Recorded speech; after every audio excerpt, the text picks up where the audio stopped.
I need a 30 for 30 to show that I'm different like Jordan and Pippen. I need a 30 for 30 like Jalen and Webber. Nobody gon' fuck on my click. I need a 30 for 30. All right, I'm glad to have my brother back with me for another segment of How About Them Cowboys with Ray. What's happening, dog? Bringing positive energy this week, man. I've been, I don't want to say down in the dumps, but I've just been bringing the negative side of the Cowboys world. I got nothing but positivity to bring this week, man. Got three straight. Yeah. And if I'm not mistaken, this weekend, y'all can be winning the division title. How crazy is that, man? I feel like since that went down, every week that we talk, it's been all about me saying that we need to focus on next season, right? Even the past few weeks after we've been winning games, I've said to you, I would rather have a draft pick, higher or lower, depending on how you look at it, in the draft versus, making it to the postseason. I still feel that way personally. Okay. But as a fan, man, it's really nice to see these guys compete. 3 wins in a row. I get it. They haven't faced the toughest talent out there in the world, but I will say this. We beat the Bengals, backup quarterback. We beat the 49ers, backup quarterback, true enough. Some might say that the Philadelphia Eagles have, presented us a backup quarterback. I disagree. With the Bengals and the 49ers, their quarterbacks were put into that position because of the injury, right? The Philadelphia Eagles looked at Carson Wentz and said, "You're not giving us the best opportunity to win." Doug Peterson, their head coach, said, "Jalen Hurts, we feel like you give us the best shot to win."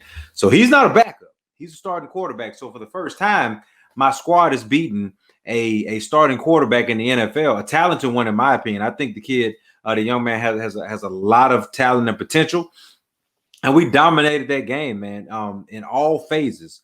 Gave up one big play, really, to Deshaun Jackson, like an 81-yard touchdown. But other than that, the Dallas Cowboys dominated a game from start to finish, and it was really refreshing to see. And then I saw your boy Zeke did something that you've been calling for weeks now. You said you're going to pay a man that much money. He needs to get 100 yards. Yeah. He got you 100 yards. How did you feel about that performance?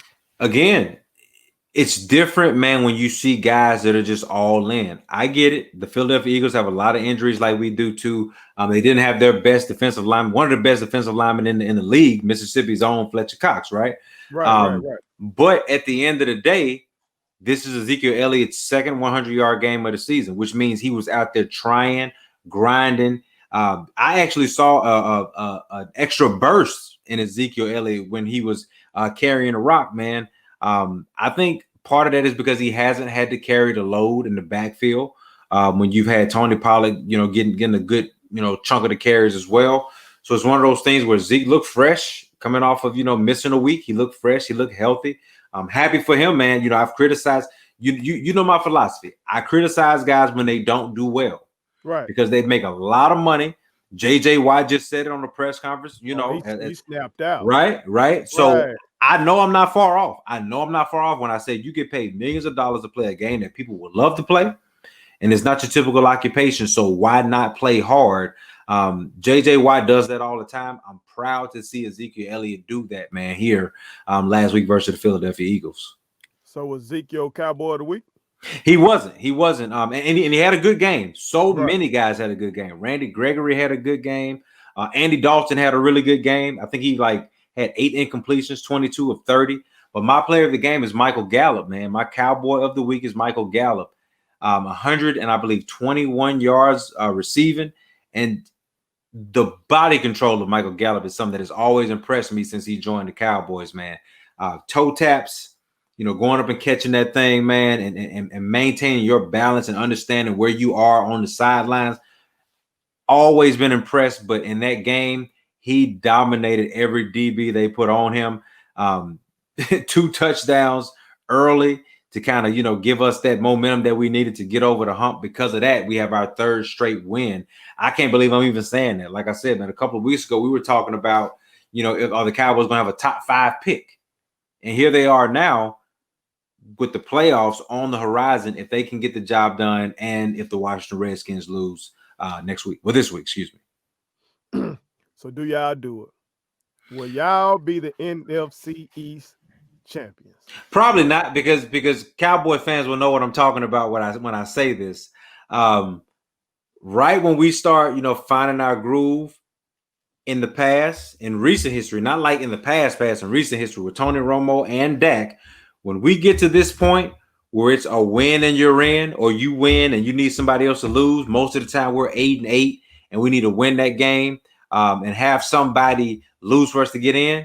It doesn't happen. Like the other team will lose that we need to lose, and then we end up losing as well. Or it's winning you're in, and it might be like your squad, the Packers, or the New York Giants, or the Philadelphia Eagles, and we just find a way to screw it up, man. So I doubt it, just because based on recent history, even if we win, the Washington Redskins will probably win as well, and they'll go on. I hate to say it, but they do deserve it. They've had the best season in the NFC East, if you can say that, when all the teams are trash. But at the end of the day, I'm just simply, as a Cowboy fan, I'm proud to see the way that these guys competed for the last few weeks, man. I've seen drastic improvement, and it's not just in the win column, just drastic improvements in how you approach the game, how you compete, how you execute. And that's what you want to see as a fan. I'm only a fan, man. I'm only a diehard Cowboys fan that has been rocking with these guys since I was a child. And so for me, I don't have any investment other than I want to see you compete. So I don't have to bear the brunt of all the criticism and hate that comes along with being a Cowboys fan, right? I do believe whether we win the division or not, if we win the division, our season will just come to an end that following week, because we're going to end up playing your squad or the New Orleans Saints if we can't beat either one. We just can't. That's just the way it is, because we would be playing two top-tier quarterbacks, and that's just what happens. We haven't beaten top-tier talent. We've beaten teams that have been put in front of us, and that's all you can ask. But when it comes to that next level of postseason play, we're talking about teams that can truly compete for Super Bowls, right? New Orleans Saints, the Green Bay Packers, and the NFC are the teams, and maybe like the Tampa Bay Buccaneers are the teams that are going to compete for a Super Bowl. We're not nowhere near that. We just happen to get that last spot. And so regardless of what happens Sunday, we're going to lose the following week, or our season is going to end Sunday. We'll have last question. Yeah. Has these 3 wins saved your boy, Mike McCarthy, and your defensive coordinator? Mike McCarthy was safe anyway.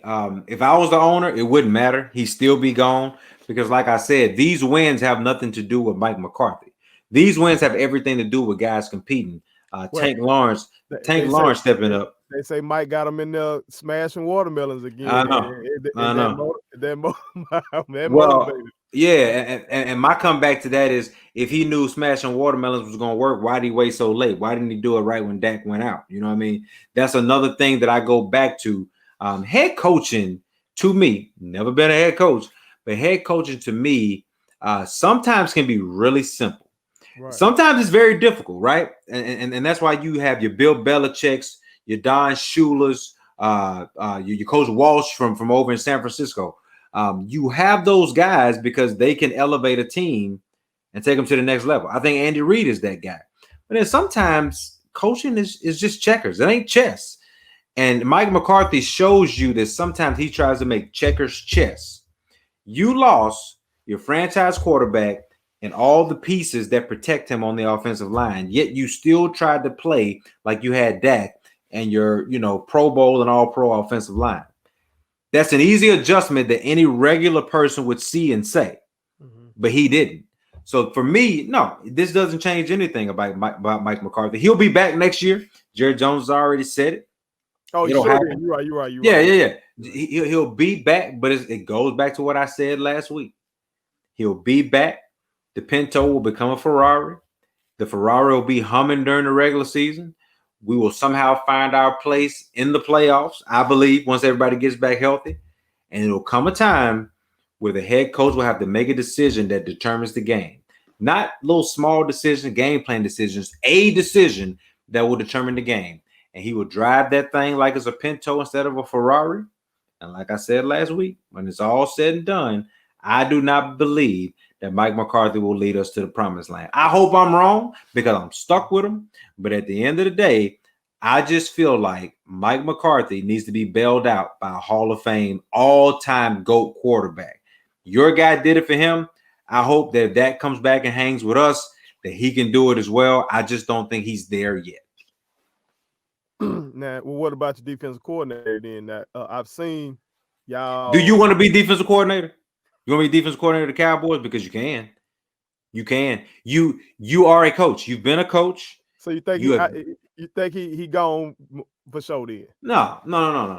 At You the end of the day, hold on there, brother. Y'all have won 3 straight, but Sure. y'all still 30th in points per game. Agreed. Okay? Yeah. I think Detroit is worse than y'all and the Jaguars, but y'all still giving up like 30 points. You think Jerry still gonna have that much pride and hold on to him too? Ego is so real, man, especially when you're talking about a billionaire that has made a living on taking risk. Jerry Jones is a billionaire because he believes that nobody can think it better, do it better than him. So his way is always going to be the way. Now, you look at it, you look at his balance book and you say, well, I mean, you can't really argue with it, right? And he's one of the wealthiest men in America. But at the end of the day, this is not the stock market and the oil game and business. Cowboy Stadium, the Cowboys, the brand, that's what Jerry Jones is good at. X's and O's, Jerry, he sucks at it. He always has, he always will. And this is where his ego is going to allow him to let Nolan come back. Because Mike McCarthy will say, you're giving me another chance, give my guy another chance. Let us make it right when we got all the pieces in the building. It's like I said before. I am of the belief you find out how a man or a woman appreciates something when it's bad, right? When you're struggling, when you got that 1-bedroom apartment and you don't know how you're going to make next month's rent, and you're like, man, what am I going to eat tonight in this ramen noodles? And when you can make the best of that stuff, that's when you got quality. I don't need to see what you do when you got a 5-bedroom mansion. You know what I mean? When you got all the nice cars, it's all been given to you. I can easily see you screw that up if you don't know how to take care of it. Give me the person who has had to earn it the hard way, right? Give it to me that way, not a guy who had a GOAT quarterback and found a way to blow it every single time, with the exception of one. I keep saying, I'm going to always use that as an example when people come back to me and say, oh, man, you're being too hard on Mike McCarthy. Mike McCarthy had one of the greatest quarterbacks to ever play this game. Aaron Rodgers is going to go down as one of the greatest quarterbacks to ever do it. The most talented quarterback, in my opinion, to ever do it. Okay?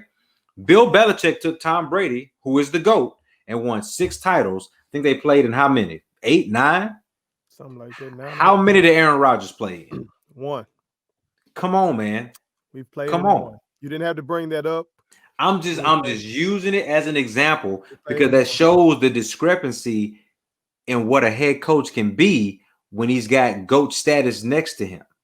Bill Belichick took that GOAT status in his mind and said, I'm going to build around that. I'm going to build a great defense around that too. And we're going to make it work. Mike McCarthy said, I'm just going to find ways to screw it up. And Mike McCarthy is not 26. He's closer to 56. So he ain't changing. He's going to continue to be the guy that he is. So I don't expect anything different than I've seen in prior years. We shall see then. Well, that is another segment of How About Them Cowboys with the pulse of Cowboys Nation. My brother, Ray 6 Leo. Appreciate you, boy. 3 in a row, man. Look, while we at it, like I said, I'm a competitor. Let's get into these playoffs and let's just see what happens. I know what I've said. I've said that if we get there, we may get bounced, probably get bounced in the first round. But as the great James Brown said, shoot your shot. Let's see what happens. Shoot your shot. Shoot your shot. Go. Subscribe to our daddy's YouTube channel. He's the best. Hit the like button, turn on the notifications.